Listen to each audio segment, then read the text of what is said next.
Hi everybody, Simon here from a very cold, wet, rainy UK. Rain on the roof, not airplanes, that's good. Solomon's Tales. A few questions come in, let's answer those first.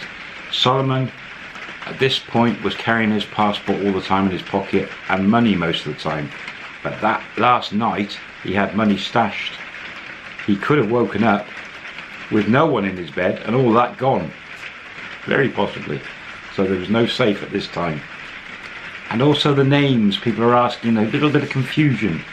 At this point, Solomon's Tales is before his friend Simon is a bar manager. This is before all that. And the night before, when he was in the bamboo bar, 3 girls joined him at the table. Knock, knock, an apple. And yes, whoever that subscriber was, good joke. Knock, knock, who's there? Apple. Yeah, loved it. So there was Knock, the athletic girl, in the athletic clothes. That later is Simon's bar, is Kirby. And Apple is the girl that works at Simon's bar. So Solomon had just met the famous Apple and Kirby. But the other Knock was the girl that returned with Solomon to his room. So I hope that cleared up a few things. For those of you, that is, that haven't been watching all of the Solomon's Tales. So go back and watch them. We rejoin the action.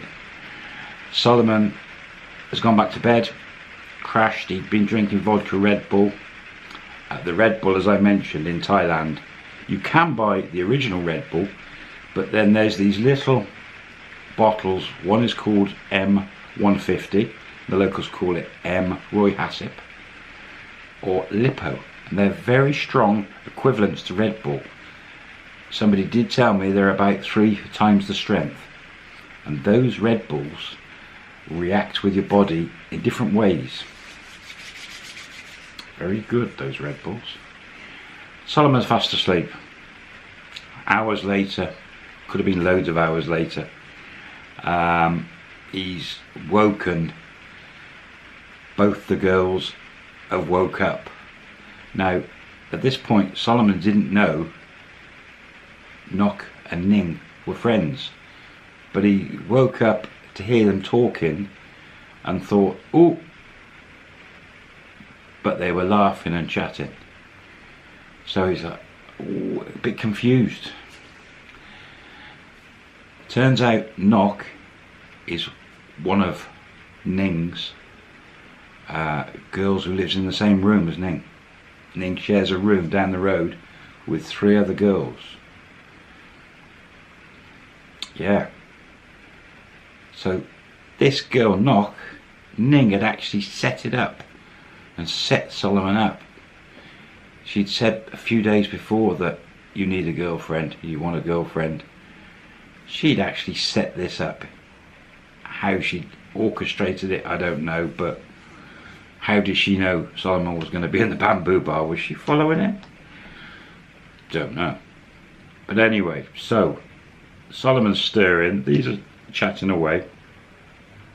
Knock gets up, and this is the first time he's really seen Knock in daylight, you know, and not full of vodka. And she gets up completely naked, and he's like, that's a pretty girl, shapely, pretty girl. She gets up, heads to the shower.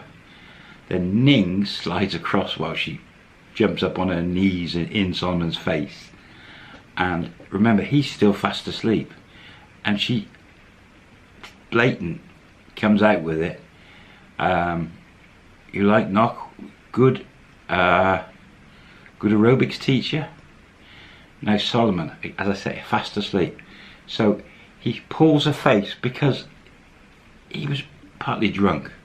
He pulls her face and sort of, and then before he can say, actually we drunk a lot of vodka and so it's the wrong time to have aerobics lessons. But before he could say that, he just pulled the face. She's like, up she jumps, off into the shower, bathroom.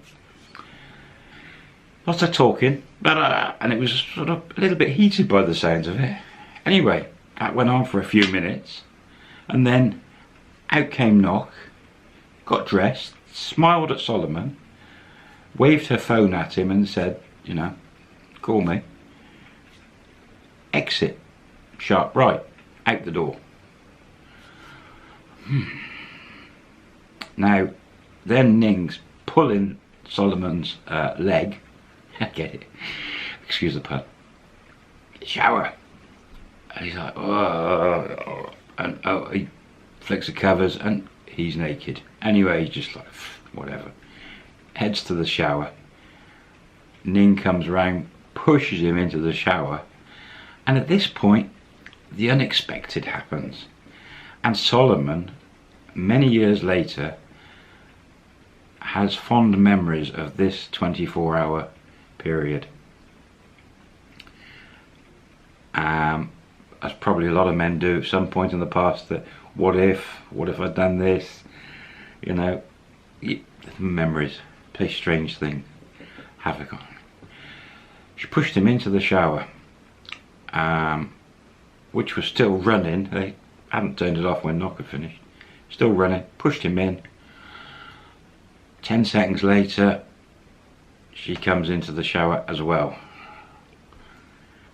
And then, for some reason, decides that it's time for Solomon to have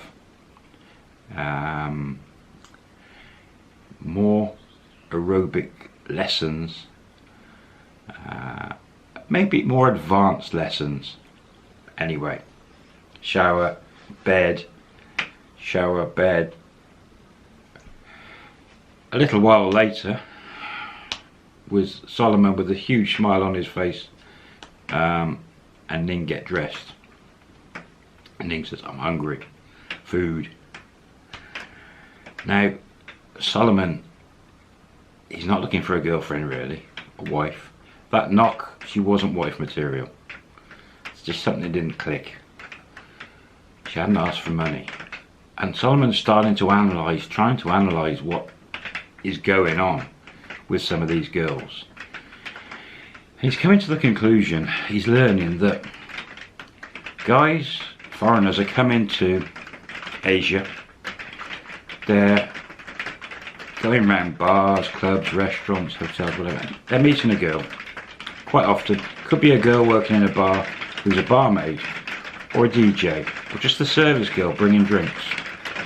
Not necessarily girls that are aerobics instructors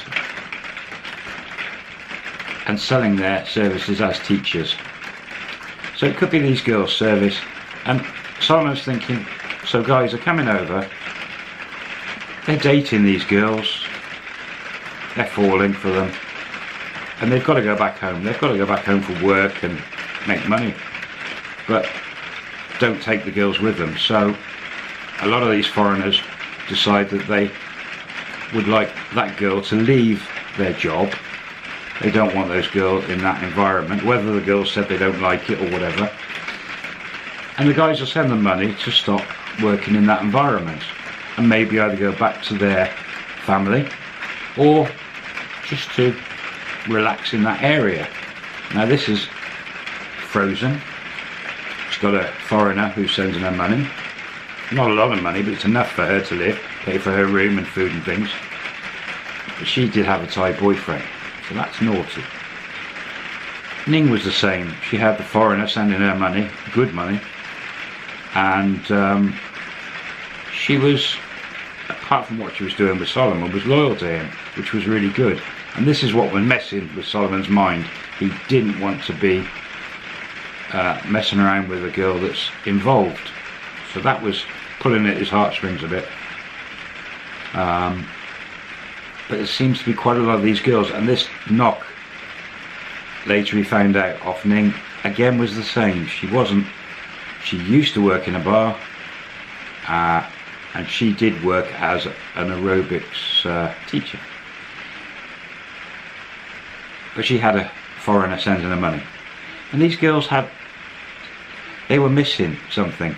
because they weren't going to work and having their friends at work and killing all that time at work and then spare time, because they had spare time all day long, some of them were going astray with other guys, some of them were getting Thai boyfriends, some were playing cards and doing that sort of thing, all sorts of things, that because they're bored and nothing to do throughout every day and every night. But Solomon's realising there's quite a few of these girls about, and Ning seems to be the ringleader and knows all of them. Anyway, he can't get his head round it all. Food. So they're dressed. How they go? They walk around the corner. There's some Thai food not far away.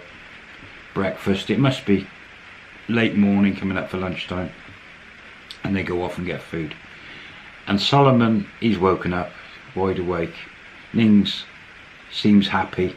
And Solimon then says, come on, Ning, we were not supposed to be getting involved, you know, you have boyfriend, this is not right, but it was fantastic. And Ning said, well, what wrong with Nok? And Solomon's like, she's not as beautiful as you. I mean, you are beautiful and fabulous in every respect. None of these girls are like you, but you are with a man, so you know, I don't want a girlfriend. I'm here to try and find, if it's possible, to work in Asia, you know, but occasionally I don't mind a part-time girlfriend. And then he says, did you fix that last night? And Ning's like, yeah, and I have more friends. And he's like, oh God. He says, okay. And she says, I'm not seeing my boyfriend for 3-4 months. I'm a woman. I also like to have a little bit of fun, so that's why morning and not no good, so I make you happy. I'm like, oh God, he's like, what a lucky guy, what a lucky guy. And he's got some good friends being in Ning and Frozen. Very strange how they start opening up to him. It's because he's living right in the middle of this bar area with all these bars and all these girls living in the rooms, that they sort of, maybe they're just accepting him as a local, even though he's completely white skin.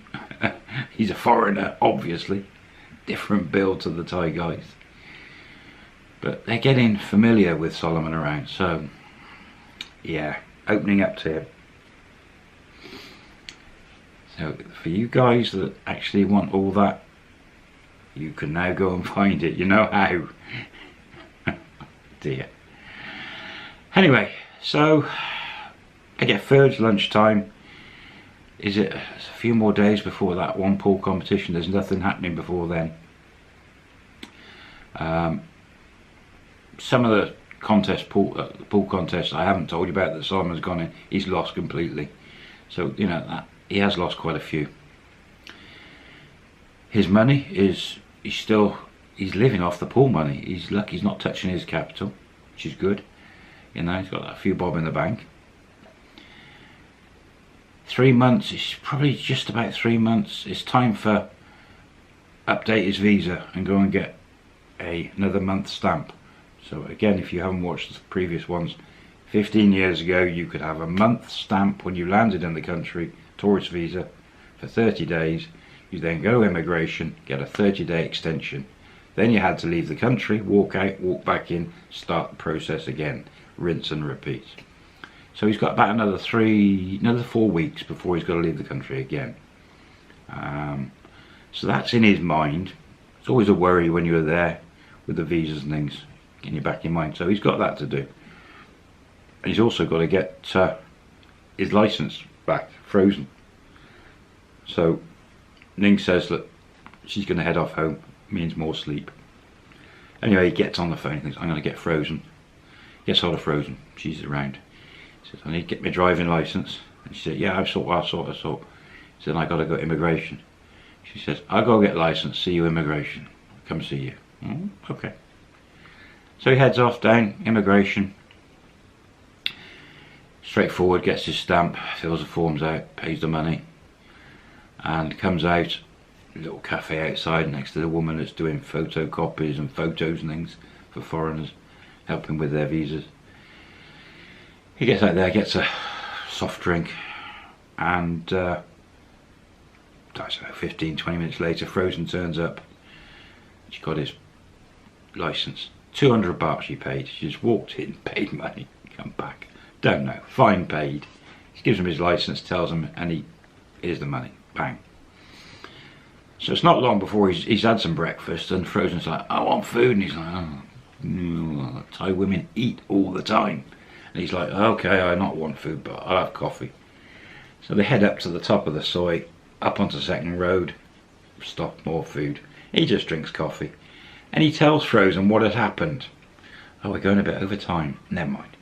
He tells Frozen what had happened the night before, the whole story, and Frozen just laughed. And she said, Ning, really good girl. She said, but some of Ning's friends are not so good. Crazy women. And he's like, oh dear. And he says, maybe Ning's going to find me more girlfriends, crazy women then. And like, Frozen, yeah. And then Frozen said, your room's no good. Too many girls about. And Solomon's thinking, hang on, you're like a mother to me now. Frozen said, go back, see boss, get a new room, better room. Safer room, you know. And he's like, that's not a bad idea. Anyway, we will leave it there. Next one. Maybe he's going to get a new room. But he's got all those girls in the rooms around him that he's not got friendly with, really. Hasn't partied with them. Should have a party, shouldn't he? Yeah. He could do with sorting a Thai bank account out as well. See you soon. Bye.